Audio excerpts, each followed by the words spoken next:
নমস্কাৰ। আজি আকৌ আহিলোঁ মই ডাং বৰলাৰ কেঁচুৱা দৰ্শন। ডাং বৰলাৰ কেঁচুৱা দৰ্শন মাতিবলৈ ওলালোঁ। আপোনালোকে শুনি এইয়া আমাৰ এই এডাল কেঁচুৱাইহে বেছি দিগদাৰ দেই। আমাৰ এডাল কেঁচুৱাইহে বেছি দিগদাৰ দেই ডাং বৰলাৰ কেঁচুৱাত কৰি। এইয়া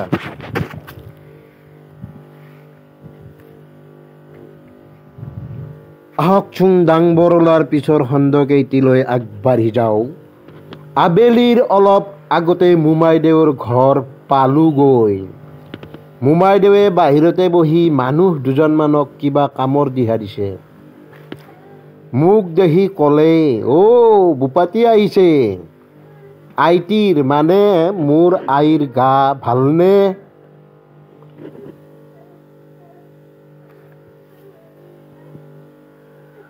মই ভাল বুলি কোৱাত তেওঁ ক'লে, এৰা ময়ো নানা লেঠাত পৰি তহঁতৰ তালৈ যাব পৰা নাই।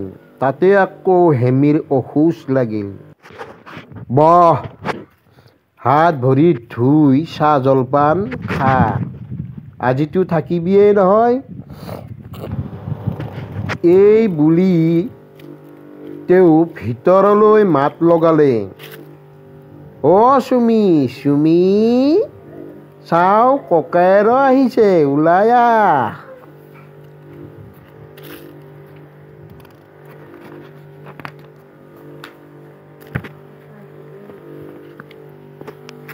চুমি অৰ্থাৎ সুমলা মোৰ ভনী ওলাই আহি মোক দেখিয়ে তাই ক'লে, আও বৰ ডাঙৰ কথা হ'ল। হাইঠা মাটিত পৰিল। আজি নহা মানুহ আহিলে। বোলো দুৱাৰ মুখৰ বগৰী জেংকেইডাল কোনে গুচালে? মোমাইদেৱে শুনি হাঁহিবলৈ ধৰিলে আৰু ক'লে, যা হাত ভৰি ধুবলৈ পানী দে আৰু চাহ জলপান কৰগৈ। সুমলাই হাঁহি হাঁহি ক'লে, ককাইদেউ আজি তোমাৰ কপাল ভাল। আমাৰ ঘৰত গোপিনী সভা হৈছে। আজি বহুত মানুহ দেখিবা। শেষ হ'বলগীয়াও হ'লহি। সেয়া শুনা। অ' হৰি, অ' ৰাম বুলিছে। এই বুলি তাই নিজেই হাঁহি হাঁহি ভিতৰ সোমালগৈ। চুমি বৰ ৰাংঢালী ছোৱালী, সেইকাৰণে মোৰ বৰ ভাল লাগিল। অলপ পৰৰ পাছতেই মোমাইদেৱে ক'লে, বুপাতী বহ। বাৰীৰ পাছফালে জেওৰাখন ভাগিল। কালি সেইফালে গৰু সোমাইছিলেই।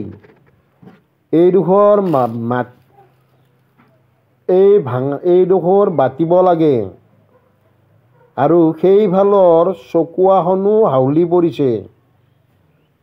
ঢকা এডাল দি থিয় কৰিব লাগে। পূবফালৰ চুকৰ ভঁৰালৰ চাংখনো হেলনীয়া হৈছে। গড় কেইডালমানো দি তাকো তুলিব লাগে। মই মানুহকেইটাক কৈছোঁ, জানো সিহঁতে কি কৰিছে। মই চাই আহোঁগৈ। এই বুলিয়ে তেওঁ উঠি গ'ল। মোমাইদেউ বৰ খৰতকীয়া মানুহ, অলপো বহি নাথাকে। ককাইদেউ ভিতৰলৈ আহা, সভা ভাগিল। মাহীদেউ জেঠাইদেউ সকলো তাতেই আছে বুলি চুমিয়ে খবৰ দিলেহি। ময়ো তাৰ পিছে পিছে ভিতৰলৈ সোমালোঁ। মোক দেখি মাইদেৱে ঘৰৰ কথা আৰু আন মাহীদেউ জেঠাইদেউবিলাকেও নানান কথা সুধিলে। এইটো নুমলী আইটিৰ ল'ৰা নহয়নে? ই বৰ ডাঙৰটো হ'ল দেখোন বুলি তাৰে ভিতৰৰ আন এগৰাকী বয়সীয়াল তিৰোতাই ওচৰ চাপি সুধিলেহি আৰু মোৰ গালে মুখে হাত ফুৰাই মৰম কৰিলে। মাইদেৱে ক'লে, এয়া তোৰ বৰ জেঠাইদেউৰ। আজি 3 দিনমান হ'ল ইয়াতেই আছেহি, দূৰত থাকে, বেছিকৈ আহিব নোৱাৰে। বৰ জেঠাইদেউৰ কথা শুনিছিলোঁহে, দেখা নাছিলোঁ। এনেদৰে কথা বতৰা পাতি থাকোঁতেই এগৰাকীয়ে মাত লগালে, নলৰা নোচোৱা। মই ক'লোঁ, কেনি, দেখাই নাই। তাৰ পিছতে হেমিয়ে কাপোৰৰ টোপোলা এটা আলফুলকৈ কোলাত লৈ মোৰ ওচৰ চাপিলহি। মই উঠি চাওঁ যে এই কেঁচুৱাটিয়ে হেমিৰ ল'ৰা। মই তেতিয়া চোলাৰ মোনাৰ পৰা আয়ে দিয়া ৰূপ দুটকা উলিয়াই তলে ওপৰে চায়ো ল'ৰাৰ হাততহে দিব লাগে।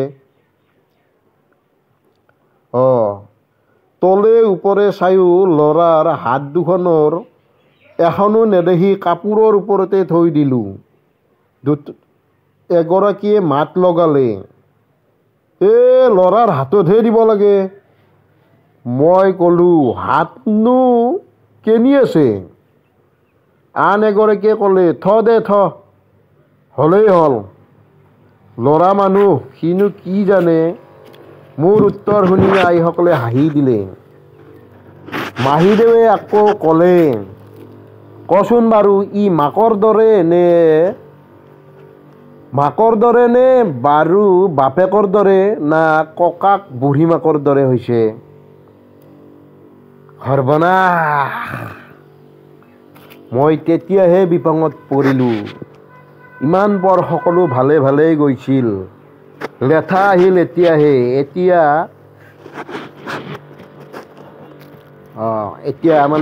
তেতিয়া মোৰ পেহীদেৱে কোৱা কথাষাৰলৈ মনত পৰিল। মানুহো আছে বহুত, সকলোৰে মান ৰাখিব লাগিব। মই ভাবি চিন্তি আকৌ উপায় নাপাই ক'বলৈ ধৰিলোঁ, নাকটো বাপেকৰ দৰে হৈছে। যদিও বাপেকৰ মুখখন মই সেই সময়ত মোৰ মনত পৰা নাছিল।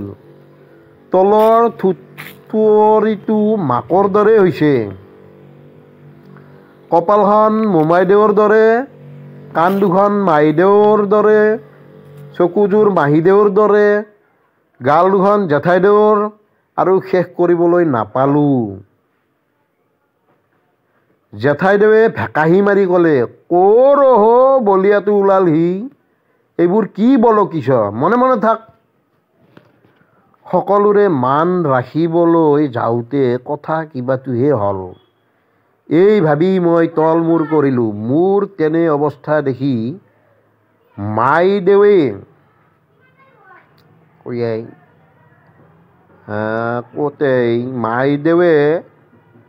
মাহীদেউক ক'লে, ই ল'ৰা মানুহ, ইয়াকনো কেলেই সুধিছিল? সি কি বুজে? যাওক, এইবোৰ ইমানতে খাম কাটিলে।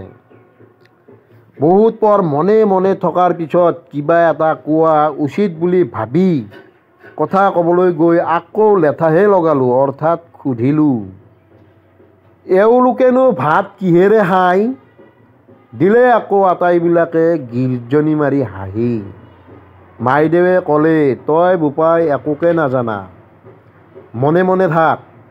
ইমান কেঁচুৱা ল'ৰাইনো ক'ৰবাত ভাত খায়নে? তাৰ পাছত আন কথা বাৰ্তা পাতি থাকোঁতেই আন এগৰাকী জেঠাইয়ে ক'লে, তই এতিয়ালৈকে ল'ৰাক কোলাত লোৱাই নাই দেখোন। চাওঁ হেমি, ল'ৰাক ইয়াৰ কোলাত দে, ল'ব পাই নহয়। মোৰ হাত ভৰি কঁপিবলৈ ধৰিলে। মাঘ মাহৰ জাৰতো গোটেই গাতে ঘাম ল'বলৈ ধৰিলে। মই এতিয়াহে নিগমে মৰিলোঁ। এনেতে হেমিয়ে কাপোৰৰ টোপোলাটো আনি মোৰ কোলাত দিলেহি। মোৰ হাত ভৰি কঁপাৰ কাৰণতে হওক বা আন কাৰণতে হওক ক'ব নোৱাৰোঁ, কেঁচুৱাটোৱে মোৰ মুখলৈ চাই একেবাৰে চেৰাওকৈ কান্দিবলৈ ধৰিলে। লগে লগে আইসকলৰ মুখৰ পৰা মাত ওলাল, নে ল'ৰাটোক বেগেতে নে। হেমিয়ে লৰালৰিকৈ মোৰ কোলাৰ পৰা ল'ৰাটো লৈ গ'ল। অলপ পিছতে তাৰে এগৰাকীয়ে মাত লগালে, ল'ৰাই মানুহ চিনে মোৰ আই? ল'ৰাই মানুহ চিনে। আন এগৰাকীয়ে কথাষাৰ মুখতে লৈ ক'লে, এ বাইদেউ কেলৈ নিচিনিব, তেওঁলোকৰ গাত গোসাঁই থাকে নহয়। আন এগৰাকীয়ে ক'লে, সঁচা কথা বাইদেউ, এওঁলোক অবাল ব্ৰহ্ম, এওঁলোকৰ লগে লগে গোসাঁই ফুৰে, এওঁলোকে সকলো জানে, সকলো বুজে, মাথোন ক'বহে নোৱাৰে। এনে কথাৰ লেচেৰি নিচিগাই হ'ল।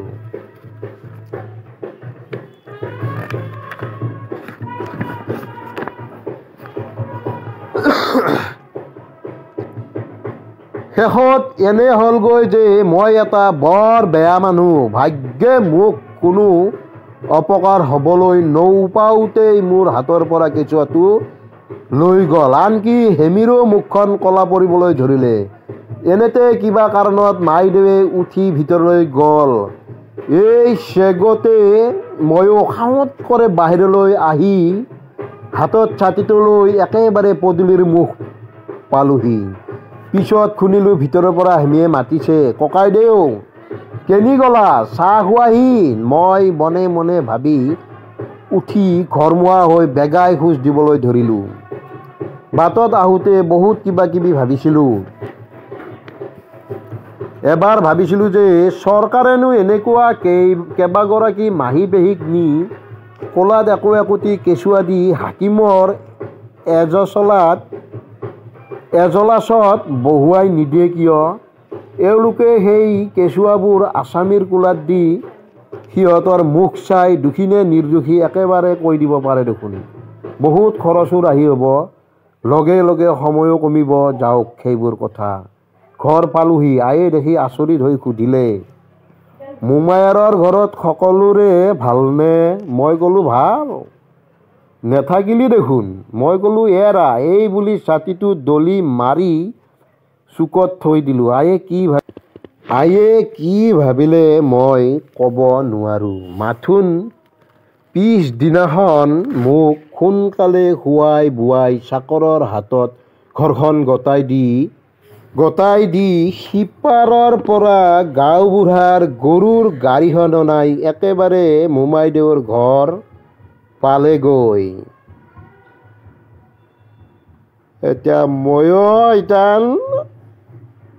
আপোনালোকৰ ওচৰৰ পৰা এই ডাং বৰলাৰ কেঁচুৱাৰ দৰ্শন পাঠটো ইমানতে সমাপ্ত কৰিলোঁ।